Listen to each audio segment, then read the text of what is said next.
All right.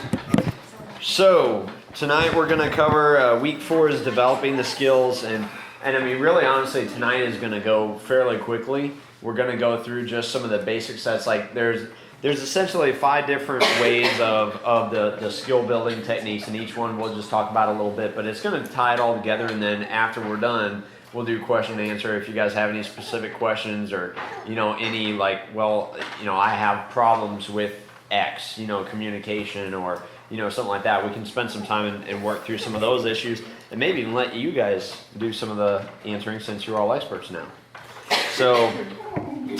So developing emotional intelligence is done through the 5 key skills, each building on the last. The first one, EQ skill 1, is the ability to quickly reduce stress. Okay, of course, when you look at why that's so important, what does stress do? I mean, how does it affect your emotional intelligence? Well, it raises it to a different level very quickly. Right, right. So of course, if somebody else is agitated, stress makes you not aware at all. Yeah, it makes you like one object. Your tunnel vision. Yeah. Right. Extremely. Who does stress typically affect? Everybody. But first it affects you. It's stress ultimately is a self-centering. Does that make sense? It's like you only get stressed if you're focused on you. If you're focused on the needs of other people, you're not thinking about you, therefore you don't get stressed. I do. There's no like, you know what I mean? It takes a very odd person to get stressed. Like, for let's say I had a great day, but you were stressed out the gourd, and I see that you're stressed, so I just get stressed for you. Does that happen very often? Yeah. Oh yeah. No. No, hang on, that's different. Not us big. That's different. Yeah. Now there's a difference. Like, let's say you're stressed out, but then you respond in stress because of the communication. That's different. You know what I mean? It still comes back to I'm stressed. Mm-hmm. Does that make sense? Yeah. It's like it's still a self-centering. Where you're worried about you in some capacity. You don't get stressed because of other people ultimately. It's always when it kind of focuses back on you. And that's what we've been talking about. As long as the focus is on you, you're not paying attention to what's going on outside. So you think about the ultimate state of frazzle, where it's like, I'm just stressed and I just about to, you're not looking around to see what's going on with everybody else. You're too busy, eyes darting all over the place and spit flying and everything else. You're not paying attention to what other people are doing or thinking, so you obviously can't have a level of communication. So, the ability to quickly reduce stress means it's like you're able to drop back and say, okay, well, I recognize I'm under stress right now and I'm not going to be responsive in this. So it's the walk away thing. It's like, when you just walk away for a minute, you get yourself back in state, and then you're able to readdress it logically now. I mean, you just don't respond logically. And that is a physiological process. That comes down to the fight or flight response. When you're under stress, your cortisol goes up. You attack. So you go into attack mode. You go into that fight or flight where you're, it's the same thing as if a dog came running up behind you, barking and everything else. Your adrenaline goes up. It shuts down the blood supply, literally on a physiological basis, shuts down the blood supply from digestion and from your brain, and moves it all to your muscles, and moves it all to and tongue flapping and everything else. You're not getting the oxygenation to your brain, so it just shuts down the entire process. So you got to be able to step back and look at it and be like, okay, well, I'm gonna now think about this logically. And now you can have an interaction, because most of the time stress comes down to other people. It doesn't come down to stuff. You know what I mean? I mean, occasionally, yeah, you might, bust your cell phone, or something like that, and you get stressed off about that. But I mean, normally the stress that really affects people is inner communication, is it not? Because that's where people really get stressed, is the communication amongst others. It's not because of stuff.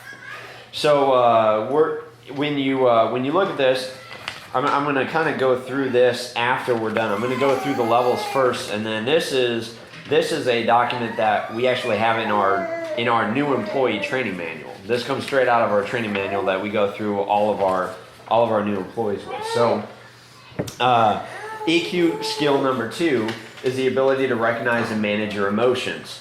Obviously, you don't want to turn into a raging green giant, just because of little things that come up. I mean, this is slightly different from stress, but it's not. Stress. Take a non-emotional person and a highly emotional person. A non-emotional person may be more introverted in their response, and even though they're under incredible stress, their physiology is different, their blood pressure and their pulse is going up and everything else, and they're not listening. That doesn't necessarily mean they're bawling and crying and pitching a hissy fit and that kind of thing. But on the other hand, there's other individuals who they show it through emotion. So they may not be under very much stress at all. Realistically, it may not be a big thing. You may have a hormonal swing because of pregnancy. And you just all of a sudden, seriously, how many guys have noticed that? Who your wife just for some reason you're like, during pregnancy they just go ballistic, like for nothing. You don't have to be pregnant. Yeah, what is The one time we're getting information out of your hand. And guess what? No, but it's not nothing. It's not nothing. It's not nothing. But I just wanted to point this out. The most emotionally intelligent guy in the room is sitting right here. He's the only one that did not raise his hand during that. Did you guys catch that? That's because I don't know. It might be because of the proximity too. Oh, shoot. So, got him well trained. So the emotions, it doesn't necessarily take a large stressor to set off emotions if you're an emotional type. But when your emotions are high, your cognition doesn't tend to be very high. If somebody is in a rage, they're just bawling and bawling and bawling. A lot of times it's kind of like you almost forget why they're bawling, or they even forget why they're upset and why they're crying. It's just become, come on, all of us have probably transcended through that at some point in time where it's like you're emotional and for a reason, but then you continue in that emotion, probably in relationships, you continue in that emotion, and then at some point you realize, like, why am I still emotional about this? Like, it seriously wasn't that big a deal. Right? You're sitting, maybe it's during an argument, and all of a sudden one of you sits back and is like, dude, why are we doing this? Like why are we getting upset about this? This is dumb. It's not that big a deal. And usually the other one is like, no, but I still want to be emotional about it. You can pick your sides on that one, right? So, we got to be able Some to. people are not necessarily big deals to the other person. Right. Some people just Right. let it go. Some people just gotta hold on to it and burn it. And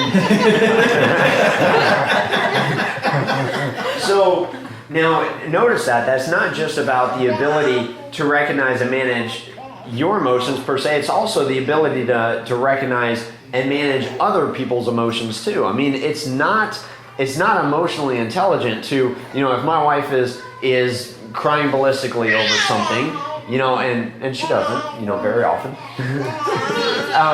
Let's say that, she's in that fit of rage. It doesn't do me any good from a communication standpoint to just say, well, just do your thing, and walk away. That's Or to get mad at her. right, or exactly, or to scream at her, why do you keep crying? Yeah, get emotional on that level too. So. Or during anxiety attacks. Yeah, so we've got to look at emotions, and we got to be able to manage those as well. Green giant doesn't help anybody.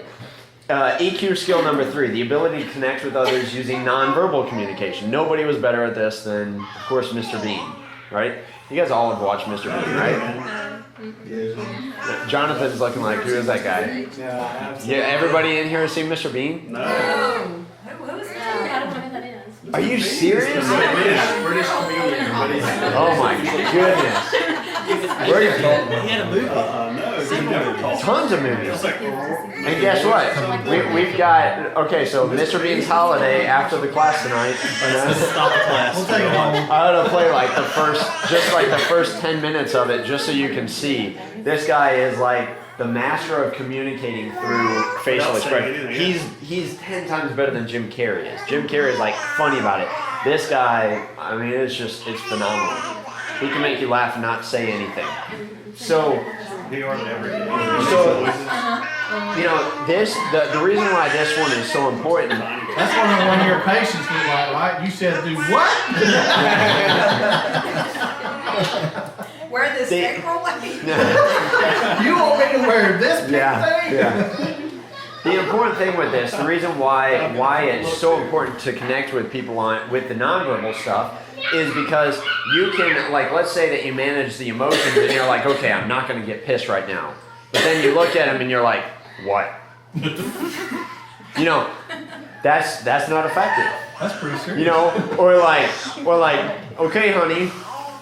You know, I mean, these facial expressions, they tell everything. How much of communication is nonverbal? We talked about this. 95%. I mean, it's almost entirely nonverbal. You know, so this is a huge one because you want to make sure that what you're trying to get across is portrayed in how you're presenting it as well. And it's a presentation for the most part. You're learning to use your body language to communicate with people. So huge. Oren, I'm gonna have to put a sock in it, buddy. You're interrupting. Okay. EQ skill number 4, the ability to use humor and play to deal with challenges. You guys have all seen The Elf? Come on. Everybody's seen The Elf? Okay. Real good example of this. You know, of course he was dealing with some very big challenges because he was big compared to everybody else around him. You know, so the ability to. But where are you going with my other one? That's done. Yeah, it's not gone yet. Thank you. I'll take both. So you example here, okay? We had a patient this week who who she came in on Monday or Tuesday. Tuesday, and this is a patient who had previously been in a car accident, probably a year and a half ago. She was in a car accident and was almost killed in the car accident. Had to be life flighted out. She completely lost the function of her legs. It was just gone. And so she was in the hospital for, I think she was in the hospital for a couple of months. And finally she got the function back in her legs. They started working again and everything, and she was able to walk, but they weren't sure she was ever going to again. And so she got out, but of course she was drugged out the wazoo and everything else. Just horrible health by the time that she actually got out. Well, then, she got out and she went a couple months or something like that. And then all of a sudden, boom, her legs went out again. She couldn't walk again. So this went on, I think, 5 days she was in the hospital again. And then it came back, but she was again a wreck and everything else. But then she came back in, after that experience, she got out and she came in, she got adjusted, and it was almost a year since August of last year that she didn't have any problems. Well, then all of a sudden, Tuesday, she woke up with incredible pain, and her legs were out again. She had to be carried into the office. So the moral in that story is what would most people's response to that be? If most people around her, how do you think they deal with All that? serious and what do you get? What are you going after? Scared. What are you going after? Well, exactly. You walk into a hospital. You walk into a hospital and everybody's going to be like, oh my God, and they're all freaking out. And what does that do to your physiology? What does that do to your thought process? What does that do to your ability to communicate? You shut down. You think, crap, I'm in trouble. Yeah, and so you don't want to talk to anybody. The fear shuts down communication pretty much with everybody. You don't talk to your family the same way. You don't talk to anybody else. Just weird things happen. So she came in and she was on the table and everything. At the start, because she's been through this cycle over and over again. She'd been through it twice. She was nervous. She was a wreck and everything else, and yet.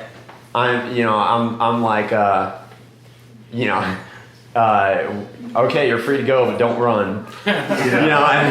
and stuff like that, and it's like it gets her laughing, it gets her able to take a serious situation but then have some joy out of it, and so what happens through that little bit of humor there, the communication opens wide up, and now all of a sudden it's like, hey, I can actually communicate with that person. I mean, she's going to tell me whatever, whatever it takes, and we can have an open conversation to be able to get her well. Moral of the story, she walked in on her own on Thursday, which was, the fastest recovery that she's had, using her own legs and everything, and without drugs and all that junk as well. So, I got another patient who dropped a 14,000 pound weight on his foot, and I mean, it's like we joke all the time, just poking fun all the time, and it's like, but that keeps communication open.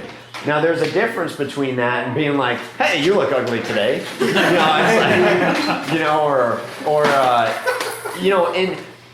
and we got to have the intelligence to know the difference between constructive humor and what you're doing to connect and love somebody. I mean, you can poke fun at people and with people as long as it's, as long as it's back to. Something they can joke back to. Like, yeah. Piss them off so bad they don't want to joke with you. I'll give a non-emotional intelligence example. We walk in on Saturday. Walked into a store where somebody that we knew, and I introduced my sister, and I get the response, "Oh, so that's where the good looks in the family went." And it's like, it's like, yeah, that can be portrayed as funny, but at the same time, 90% of people are not going to take that well. Tell them about the airport. I don't think even Brad Pitt would take that well. Okay, this what I mean? this on top of that, this is horrible. On the way back from Colorado, on the way back from Colorado, no, it was on the way to Colorado. And we, had our candy stop, which you heard about in the airport, so we were like almost about to miss our plane, and Jason runs up, and I'm running behind him, and the guy goes, Jason said, "Sorry, we're getting candy," and the guy said, "Oh, well, at least you made your daughter happy."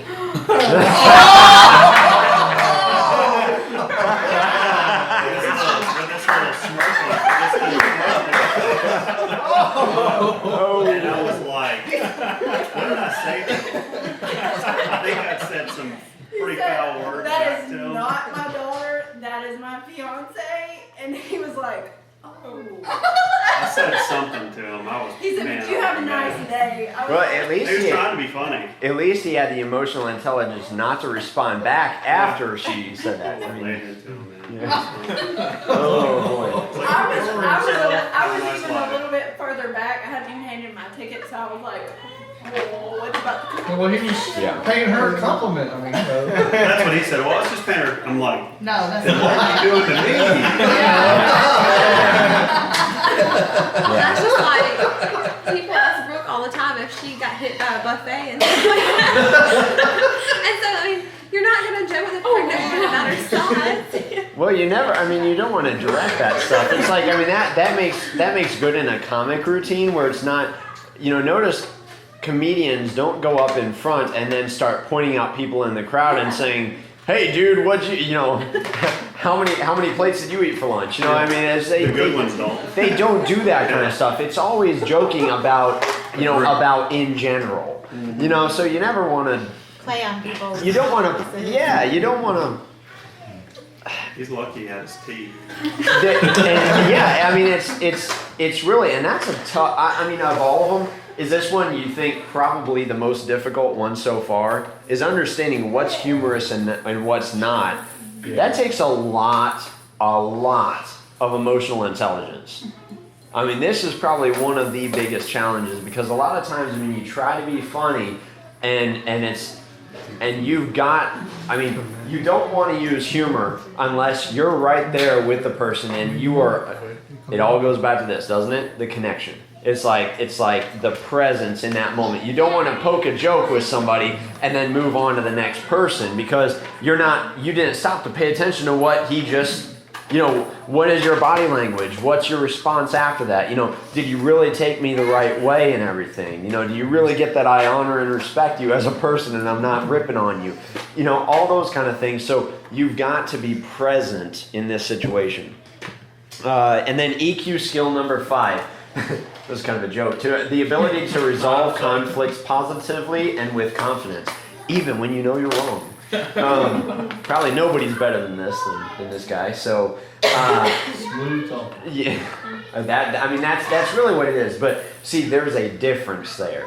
It's like you want to deal in facts. You want to deal in truth. You don't want to. This is why it's so important to be honest and upfront and real all the time, because ultimately, when it comes down to relationships or when it comes down to business, eventually people are going to find you out. You know what I mean? It's like people are going to figure out what's going on. You might be able to get away for a while, but unless now it's easy. It's easy in an industry like let's say John, you sold used cars. And I think this is where the used car salesman, got the bad name, because they're one-stop shop products, so it's really easy in a transactional setting like that to be smooth and to, talk and all this kind of stuff, because how likely is it that you're ever going to see that person again? You just happen to have the blue Mercedes that they wanted at that point. What are the chances that you're going to have the exact car that person wants the next time that they buy a used car? It's not likely. But in any kind of a setting where, a chiropractor or a lawn service or, something where you're dealing with people on a regular, continuing basis, if you are not being honest, you will get found out eventually. And I don't care how good you are, if you're not honest on the front end, eventually people will figure it out. There's no amount of smooth talking that you can do to get around that, to step over that. And it's just flat out uncomfortable, isn't it? It's really uncomfortable if you have to go back and try and cover up a track. And if you own a business, have you ever made a mistake? Yeah. And you've been faced with that situation where it's like, now I have to try and explain, and it's really uncomfortable. Have I made a mistake? Absolutely. Have you? Absolutely. No? I have no filter. I just tell the truth. Okay.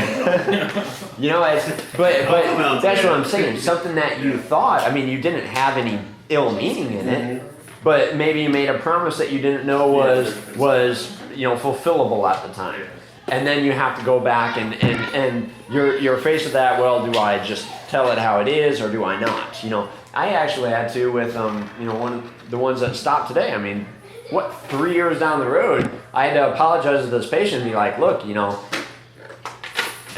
was unprompted. It was like, look, I apologize, but I gotta apologize to you guys because you caught me in my first year in practice when all I was concerned about was billing out insurance and just doing what it took to survive.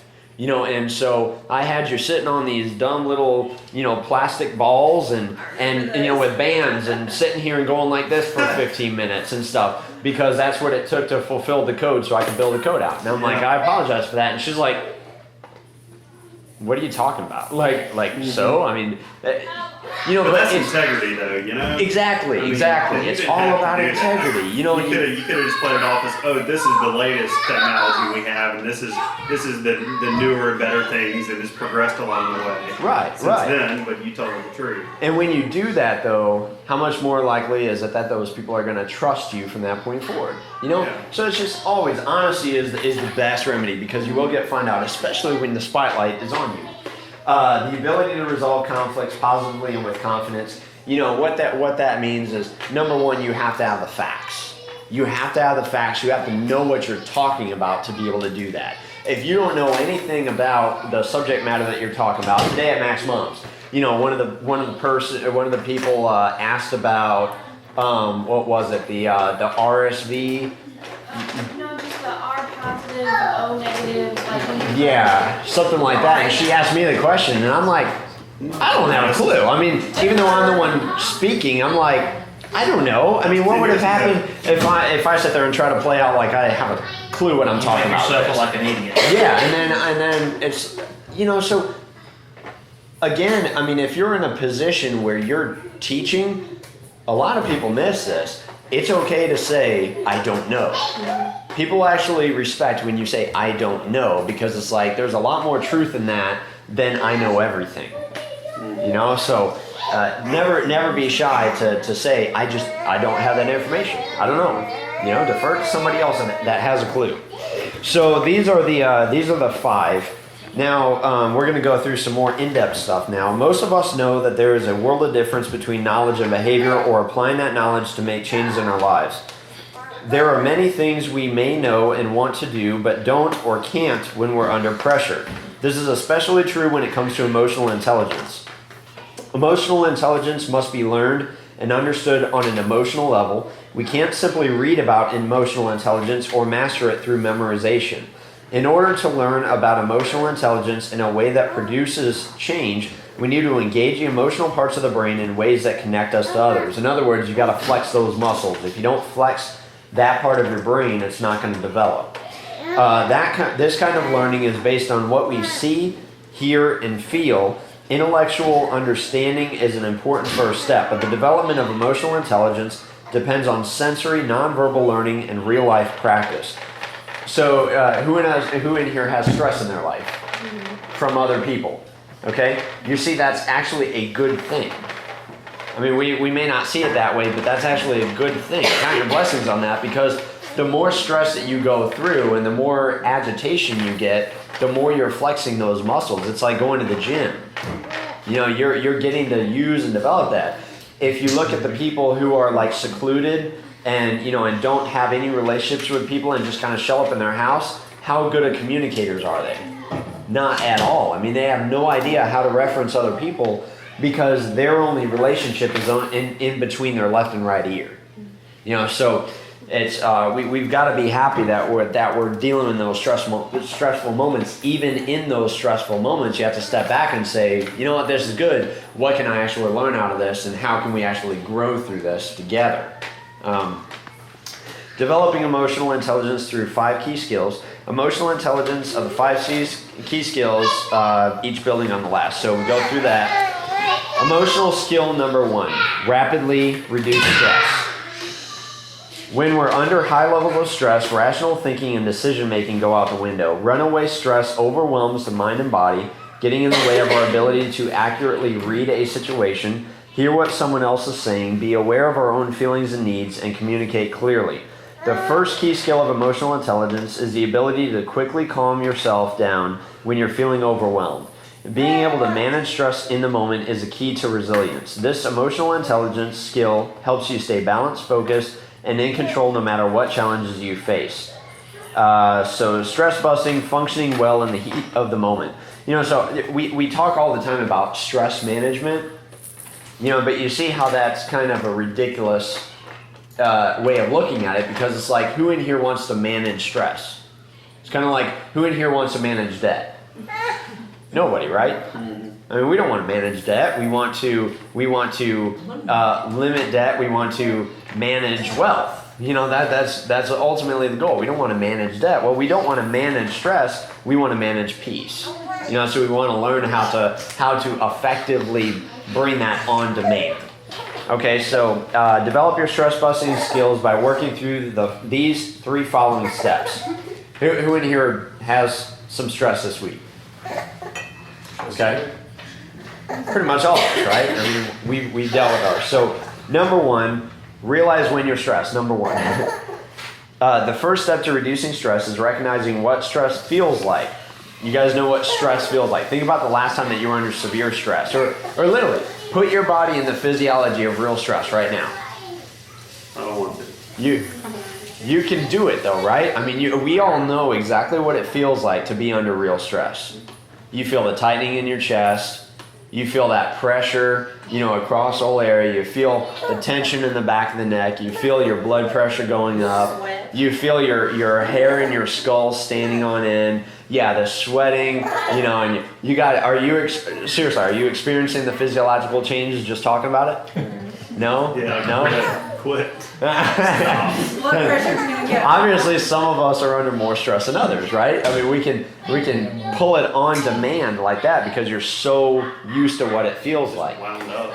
Okay, so the first step to reducing stress is recognizing what stress feels like. Many of us spend so much time in an unbalanced state that we've forgotten what it feels like to be calm and relaxed. I mean, think about that for a second. Do you now, as much as you can put yourself in that physiology of stress, is it easier or harder to put yourself right now in a state of calm and ease? Is it easier or harder? Raise your hand if it's easier. Put yourself in calm. To put yourself in a calm state. See, I'm already calm. So like 3 or 4 of us, right? So your job is to get yourself in more stress, right?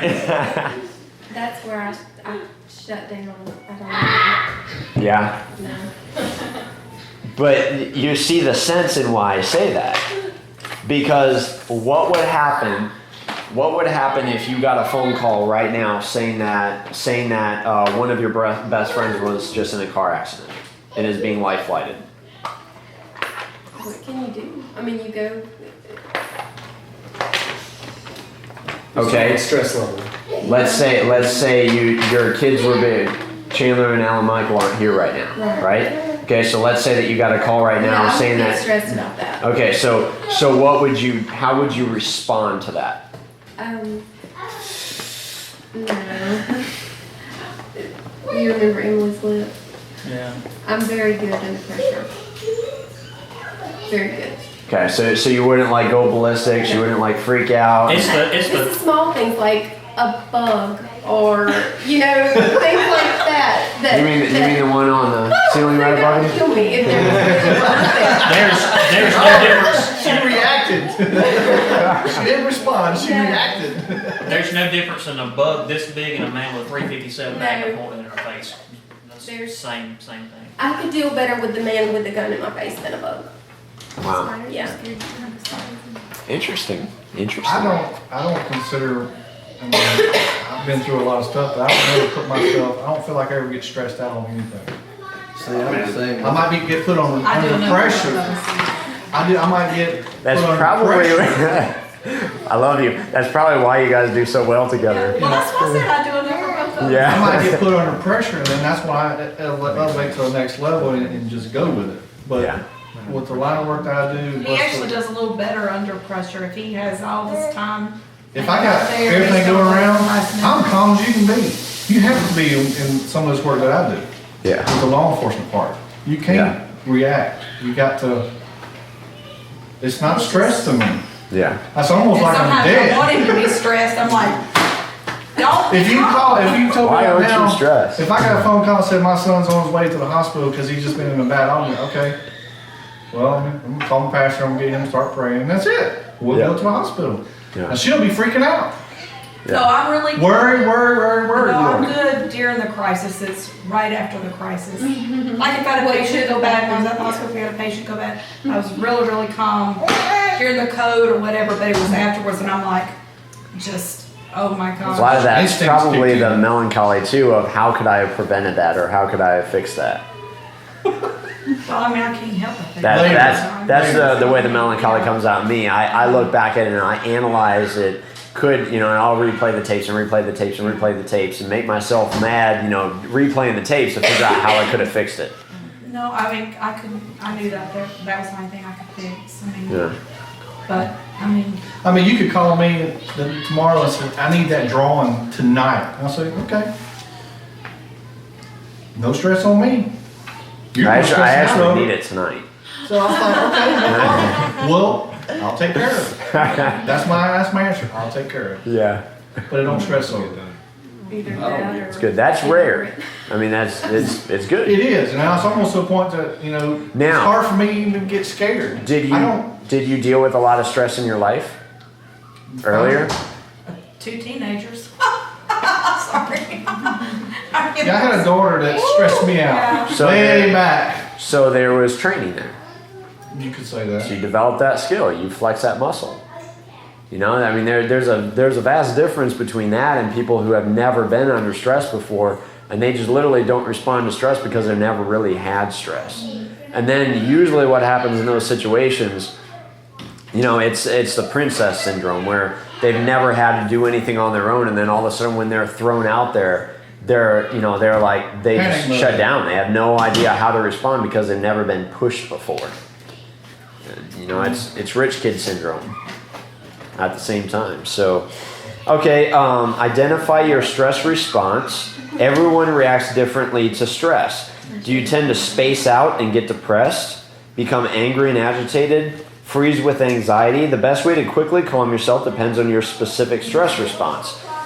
So of course you've got to recognize it, but you've got to recognize how you handle it, because, of course most of us have probably caught ourselves in that stressful moment where we realize that we just got aggressive, or we just got snappy, or we just got, we just had a bawling fit or something like that.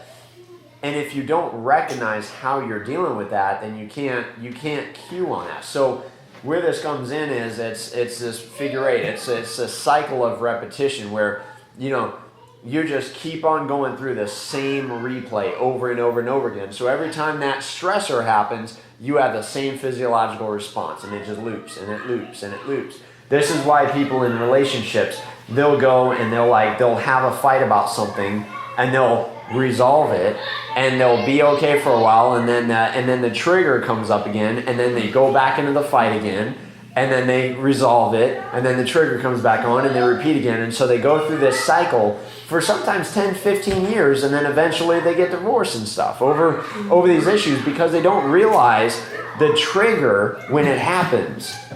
And when you see the trigger, they don't fix the way that they respond to it. They just replay the tapes again. But you have a choice. Go ahead. I think when something like that happens, that it's never fully resolved. Yeah. You're saying resolved, but it's never resolved. Exactly.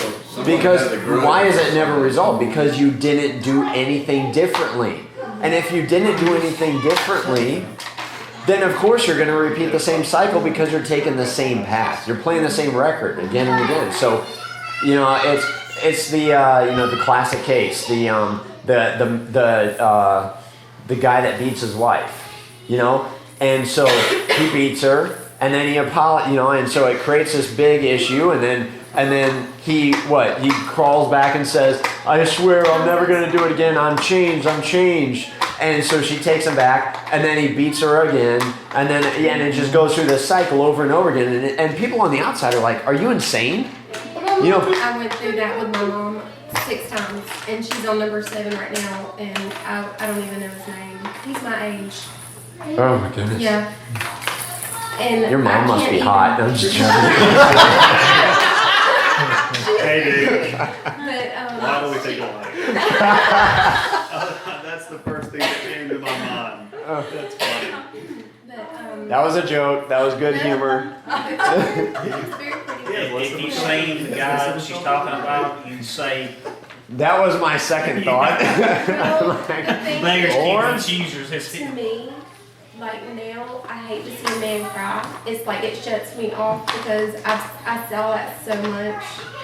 It's just such a joke. Yeah. But in a situation like that, somebody's holding a grudge. I mean, it could be you, it could be the other person, but there's I always think a it was from grudge. Mel. She didn't know when to stop. You mean she beats them? No. Oh, no, they beat her because she don't know when to shut up. Oh. And She pushes and pushes and pushes until they keep back out of her. you start to think, maybe it's me, not the other person. Exactly. So, yeah. Yeah.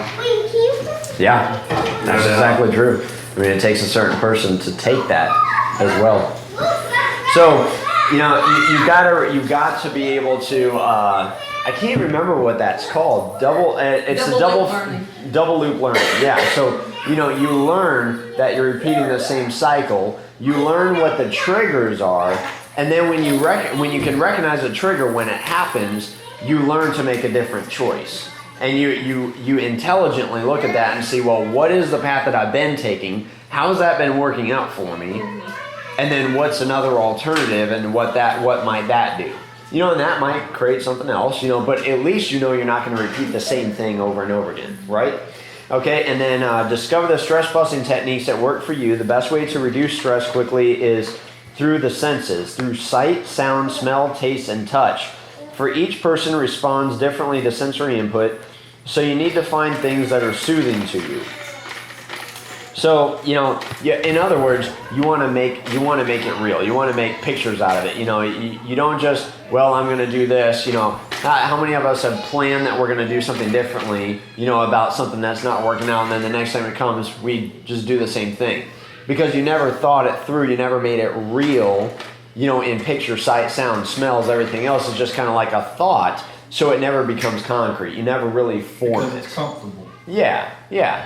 You don't want change. There you go. It's easy to do the same thing, right? Because it's not a new skill to learn. Every time you do something different, you're stepping out into unknown territory. It's insane to think that some of us might repeat some of the same pain over again because we're fearful of what the unknown might be. That goes back to that sense of security that we were talking about on previous weeks. You do what you've always done, you get what you've always gotten. Yeah. So at least you know what to expect though, right? It's security. It's painful security, but it's security. Really. Emotional intelligence skill number 2, inventory your emotions. The second key skill of emotional intelligence is having a real-time awareness of your emotions and how they influence your thoughts and actions. Emotional awareness is a key to understanding yourself and others. Many people are disconnected from their emotions, especially strong core emotions such as anger, sadness, fear, and joy. But although we can distort, deny, or numb our feelings, we can't eliminate them. They're still there, whether we're aware of them or not. Unfortunately, without emotional awareness, we are unable to fully understand our own motivations and needs, or to communicate effectively with others. This is... Of course, this one has kind of been played out because of movies and stuff too.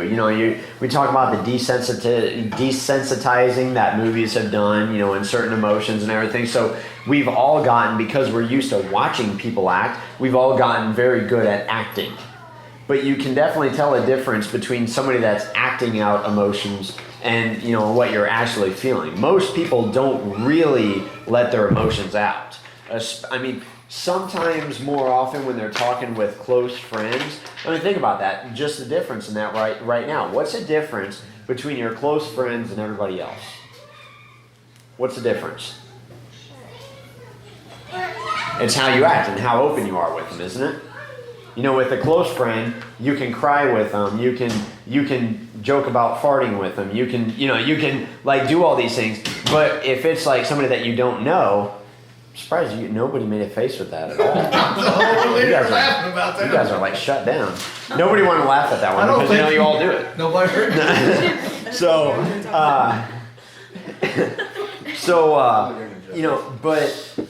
But with people that are just colleagues, you just don't do those kind of things. You don't communicate in that kind of a way. But really, honestly, why not? It's because we're real good at acting. Jason doesn't have it. He's the same way with everyone. And that's, for the most part, that's a great quality. Now it can be a bad quality if you're It's gotta be a couple selfish. of times, once or twice. Yeah. You can. I'm sure you can get board complaints from being a little too open in some areas, but at the same time, it's like, if ultimately, if your heart is in the right place and you're more concerned about other people than serving self, naturally, you're going to be able to express emotions and not get in trouble. Mm-hmm. Does that make sense? Okay, it's usually the selfish stuff that gets you in trouble. So take an emotional inventory. During a typical day, you probably cycle through dozens of different emotions. And these emotions, except for you, Rib, and these emotions influence your actions. It is easy to go about your business without examining why you do the things you do, but for one day, track your feelings.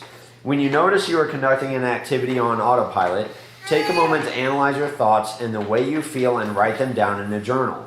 When you develop an ability to identify the emotional motivation behind your actions, you will grow a much better understanding of yourself and the ways you feel.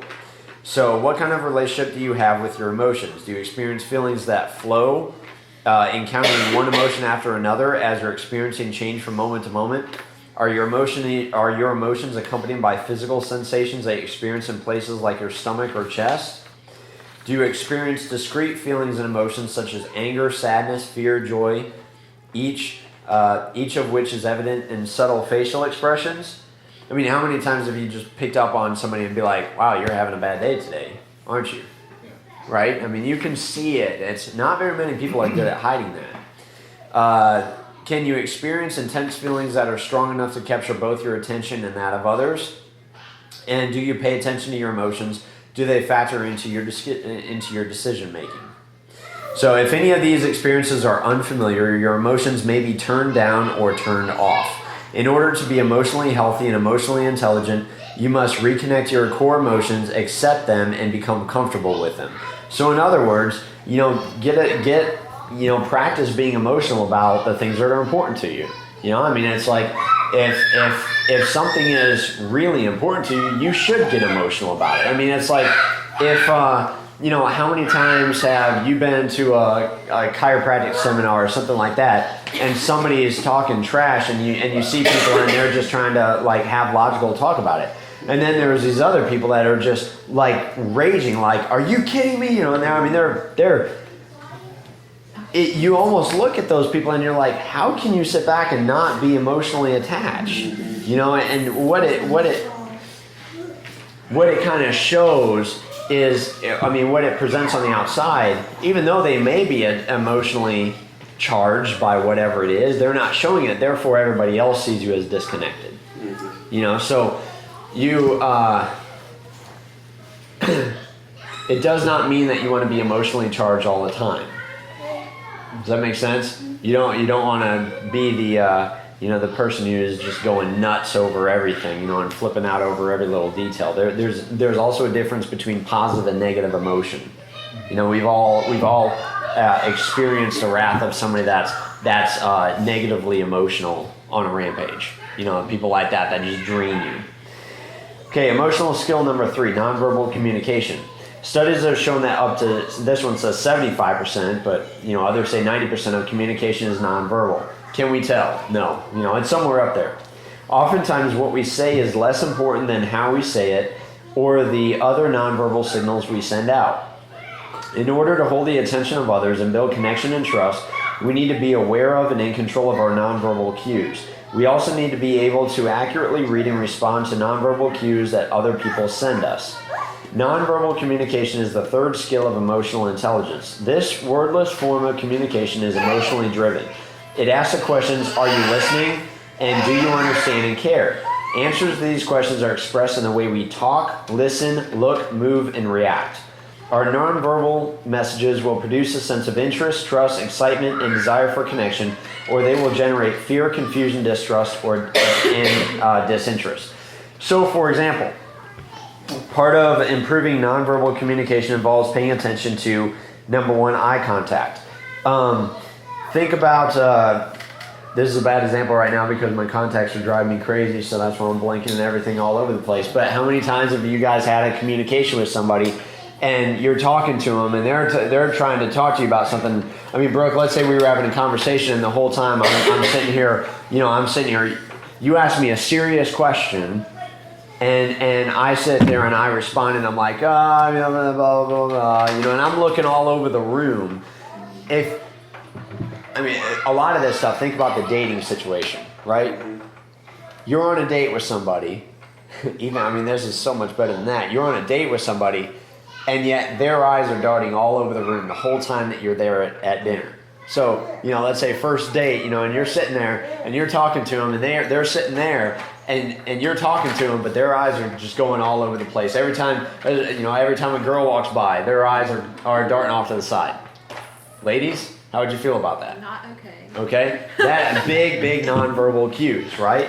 It's like all of a sudden right now it doesn't matter what's coming out of your mouth. The words might be good, but your nonverbal cues are saying a whole lot more. I had a guy that came in today. I was going to look at my networking there at the practice. He just stopped by. He never looked me in the eyes one time.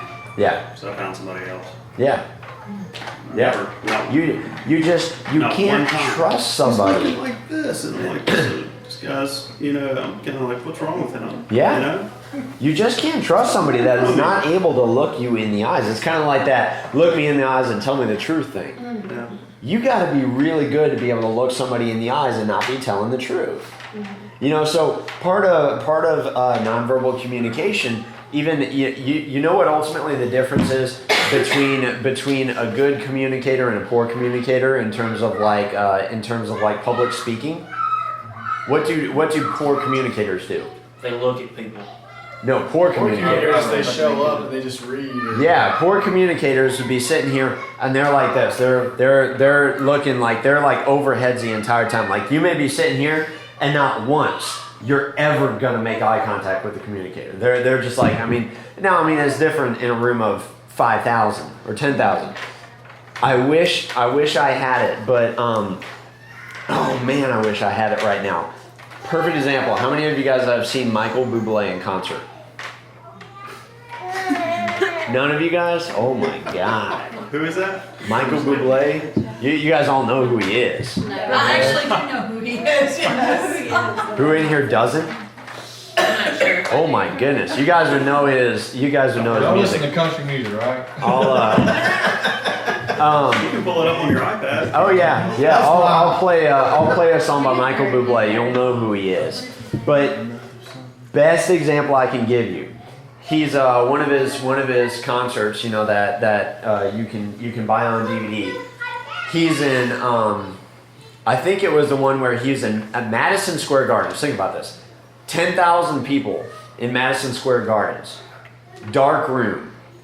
And this guy is so good at connecting to the audience that within minutes of starting the concert, he's already talking to one individual in the crowd. He's like pointing them out and saying like, how good of a time, are you having a good time tonight? And and this kind of stuff. And then somebody shouts up there and he's like, I love you too, and that kind of stuff. It's like he connects with people individually. He's not up there doing a show. Well, that's because 9,000 of them are women. Yeah, exactly. Yeah. But and guess who he's talking to? Women. No. When he's talking, he's actually talking to the man in the because I'm telling you, he's so good. This guy is brilliant. That's like whenever you're doing a talk or any sort of talk that you're doing, and you have somebody that's not looking at you or that's kind of dozing off. You want to connect with them to get them out of their little funk or whatever they're in. Yeah. I've had that happen in doctor's reports where the husband's sitting there and he's just all closed off like this. Yep. I don't want to be here. What the heck are you talking about? Kind of thing. And Yep. I'm like, sir, do you know anybody with diabetes or cancer or heart disease? Yeah. Okay. That kind of stuff. And you have to connect with them. Yep. Because if you connect with that one person, you got everybody else. Yeah. Like you connect, and that's the brilliance with. Now imagine doing that with 10,000. It's like he talks to that one person, he gets that one person. The rest of the audience feels like like he's talking to them, because all of a sudden it becomes individual. Even though there's 10,000 people, it's individual. It's awesome. It's powerful. Okay, so eye contact is huge. You've got to make sure that you're getting the eye contact. Facial expression, same thing. If you're sitting on a date, and even though the eye contact is there, it's like, we're trying to have a conversation, and you just sit there the whole time. So, how many people have you dated in the last year? 3. Yeah, it's like, okay, apparently they don't want to talk about that. That must have gone really bad, right? It's the facial expression is a major part of that. Now, at the same time, it's like, we've all caught on this when you say something to somebody and they just kind of like, yeah. And you're like, they don't have a clue what I just said. You guys have all experienced that, right? They're just laughing, and they don't have a clue what you just said. They weren't listening to you. They're just laughing because they're supposed to. Have you guys ever actually played on that? I've done that. And you've said something to somebody knowing they're going to laugh, and you're like, you idiot. You just laughed, and I just deliberately made you laugh. Okay. Tone of voice. Tone of voice and inflection, too.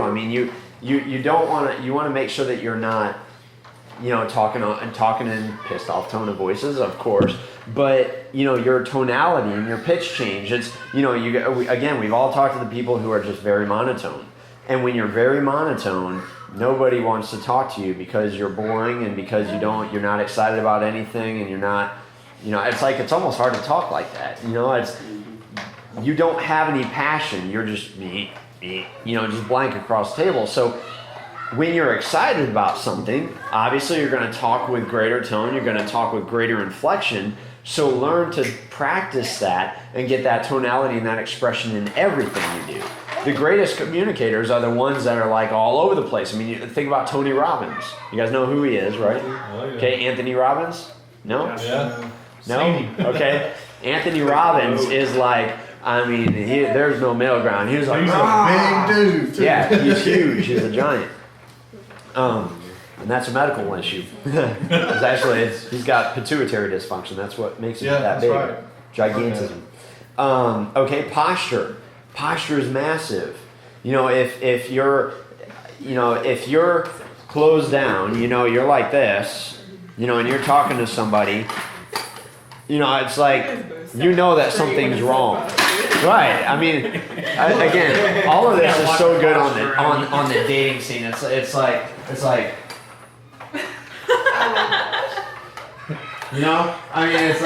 wow, are they okay? Are they gonna cool? But if your posture could be like this, and it's just like, we saw one of these today, and it's just like this the whole time. But there's obviously distrust there, as opposed to it's like really, or from a doctor's standpoint, it's like, look, I understand what you're going through. It's just that there's a difference in that posture. Posture isn't this. I know what you're going through. You don't. You're not just talking to people like.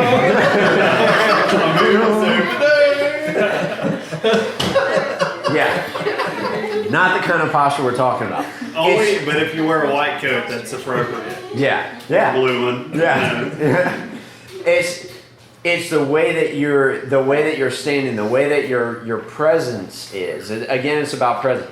One of our, I love going to doctor trainings. When we go to these Maximize Living seminars, and you see these younger doctors that are they're practicing their communication, and it's like they'll just be called, hey, this patient has this going on, talk to him, and they're like. They're like doing the salsa up here, or they're like this. Yeah, you have cancer, and I'm really concerned about you. And yeah, they're going through. It's like for real, like, and they don't realize what they're doing, and. The funniest thing is, then you tell them what they're doing, and they don't change it, and they're like, "You have cancer." It's like Same thing over and over. Wait a second, did anything change there? It's like you've got to train and practice this stuff over and over. It's like if you're passionate about, like, let's say safety, like let's say you're giving a talk to your people about somebody that died in a machine accident. So you're giving a presentation on what not to do, and you're like, so we had of course you guys know we have a death at the plant, and so this is what we're gonna. No, it's like you're gonna be like, guys, listen, we can't do this anymore. Blah blah blah blah. And this presence is very different. At the same time, it's like this presence is very different too. You know what I mean? So you got to practice that posture, and that goes to the individual communication too. Yeah. You can come up with all the different postures, but it's like you guys know what I mean. It's you can tell when somebody is really into what you're talking about or not when you're really communicating. There's body language going on there. There's gestures. That's the next thing. The gestures that are going on. Whether it's this, whether it's this, or whether it's this. It's like they all mean different they all mean different things, you know, but people watch all of that stuff. I mean, it's amazing how much of this stuff just communicates. Touch. This one is massive. It's, you know what I've found? This is just crazy. But from a doctor standpoint, okay? And you know, where I'm showing you guys some of the real world stuff. I mean, this applies everywhere. It's not just, I mean, these aren't like tricks and tactics or anything. They're just things that you learn that just work to communicate with people. And connect. You know, let's say that it's like, okay, I'm sitting here talking to Nicole, and I say, look, Nicole, you've got a reversal in your neck, and I'm concerned about you, and I want to see you get well. Okay. Now. Standing up there where Yeah. And now, you know, now I'm close enough, and I say, look, Nicole, I'm concerned about you. Did you feel something different? I mean, it's like the second that, it's the weirdest thing. The second that you touch somebody, and I'm going to give you an example. This study was done. I think I told you guys about this. This is crazy, man, crazy. Okay, they took a phone booth, and they put money in the phone. You know how people go in and they check the phone and they see if there's change in there? They put quarters into the phone booth, and they literally waited and watched for people to go in and reach in and find the quarter. And then they sent somebody over, and the person walks up to him and says, "Hey, you know, I think I left a quarter in the phone. Did you find it?" And consistently, the people said no. Okay. Then they duplicated the same exact thing, and they came over and said, "Excuse me, I left my money in the phone. Did you find anything?" Guess what happened? Every time they gave it to him. The only thing that changed was they put their hand on them and they touched them. And it's like the second that happens, there's that connection. Isn't that crazy? I mean, that's just like, so think about that. And I'm telling you, when you want to break through to somebody, when you want somebody to, now don't touch me if you're not telling the truth, because there are things going on there that we cannot even understand. There's energy transfer going on that we don't have a clue what's going on. We're not smart enough to register all that stuff yet. So don't do it if you're not telling the truth. But if you're telling the truth and you want to get through to somebody, there is nothing more powerful than putting your hand on somebody. It is incredible how it changes the dynamic of that conversation. And then the last thing is cadence, your pace. You know, you're just, when you're concerned about what somebody is saying, I always go back to doctor illustrations because this is what we do. You know, let's say that Cherie, you know, I'm walking by in the hallway, and you stop me and you say, "Hey, Dr. Mike, I have a quick question for you. And I really need your help on this." Mm-hmm. And I say, "Okay, what you got?" And you start saying, I'm like, "Okay, well, yeah, blah blah blah blah blah. Okay, cool, great." How much communication do you think just happened there? No. She's like, he totally just didn't pay attention to what I just said. Lost me completely. And but at the same time, it's like if everything else is going on and it's like boom. And you freeze, you make sure, is that good? Okay, great. And then you walk away. That's a radically different conversation. But did it necessarily have to take more time? No. Not at all. It's just the issue of boom, presence. That's it. That's the only thing that had to be different. Okay, emotional intelligence, EQ skill number 4. Use humor and play to deal with challenges. Humor, laughter, and play are natural antidotes to life's difficulties. They lighten our burdens and help us keep things in perspective. A good, hearty laugh reduces stress, elevates mood, and brings our nervous system back into balance. The ability to deal with challenges using humor and play is a 4th skill of emotional intelligence. Playful communication broadens our emotional intelligence and helps us take hardships in stride by allowing us to view our frustrations and disappointments from new perspectives. Laughter and play enable us to survive annoyances, hard times, and setbacks. I wish I had the video right now of Nick Vujicic. You guys know who he is? He's this guy who was born with no legs and no arms. He literally is a stump. And he goes around, he's a motivational speaker. And I mean, this guy's on top of the world.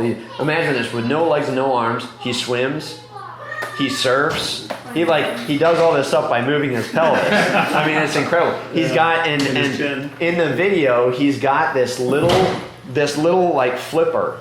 I mean, this little flipper foot, and he falls down on the stage. In this one video on YouTube, he falls down on his face, and he's talking about what happens when you fall down and you just think you can't get up, and he lifts his little flipper up behind him and he goes, hello. And he like waves it at the crowd. I mean, it's like, think about that. How many people, again, think about Lieutenant Dan from Forrest Gump. You guys all seen that? Okay? Lieutenant Dan, of course, lost his legs in Forrest Gump. And what's his attitude? The whole world just sucks, and he's just down all the time, and he hates Forrest Gump because Forrest Gump tries to make light of it. He tries to make humor with it, and he wants to wallow in his own pity. He still had 2 arms. Nick Vujicic doesn't even have that, yet he sees his situation radically different. So the difference is he plays humor with it. He's learned how to take that hardship and turn it into humor.